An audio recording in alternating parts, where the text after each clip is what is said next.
But when you say that it's a very compact country, this compact country has created waves in the entire world with the kind of defense it has.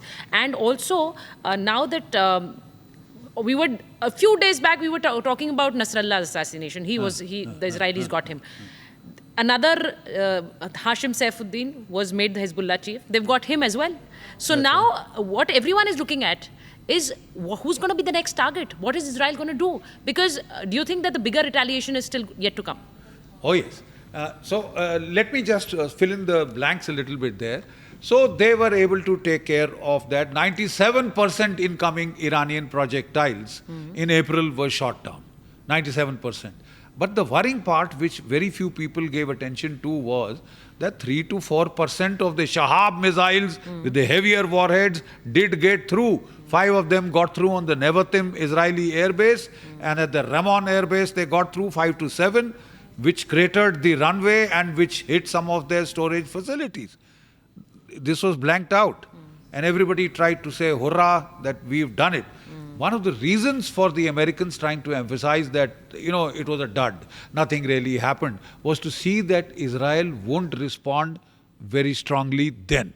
And the Americans were able to put the brakes on Israel, and they just made a token response on one of the S-300 missile batteries. Now, what has happened since? Before we go on to prognosticate about the future, what has happened since? Israel has destroyed the Hamas. They have virtually decimated the Hamas organization. Their 5 brigades, they have been destroyed. Their leadership, more or less, has been neutralized. And the whole of the Gaza Strip is one big heap of rubble. Right? Next, they turned the center of gravity towards Hezbollah in the Lebanon. Right? And by a combination of intelligence operations, you see, you mentioned how they got Nasrallah. Yes. Top target, top leadership. So they went in for command and control attrition, right? They hit the top 7 leaders of the Hezbollah, right?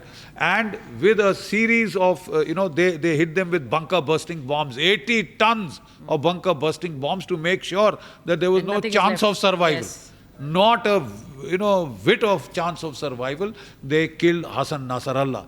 Then they started preemptive attacks on the rocket launching sites, on the missile launching sites of the Hezbollah. Before they could fire them, they sort of attacked them and destroyed a large proportion of them. So with this massive barrage of airstrikes and very accurate, amazingly effective intelligence operation, to include on 17th and 18th September, the pager attacks, the walkie-talkie attacks, which killed 35 and wounded 3,000 of the top leadership and communication people. Those who were handling the pagers, those who were handling the walkie-talkies had their eyes blown out, half the faces blown out. So you were able to totally blank out the Hezbollah communications, create chaos and, demoralization in that organization, right? And that is the time that the Hezbollah started crying to Iran, ki you are supposed to be mere aaka, mere ko bachao. It was as simple as that you are letting us get destroyed.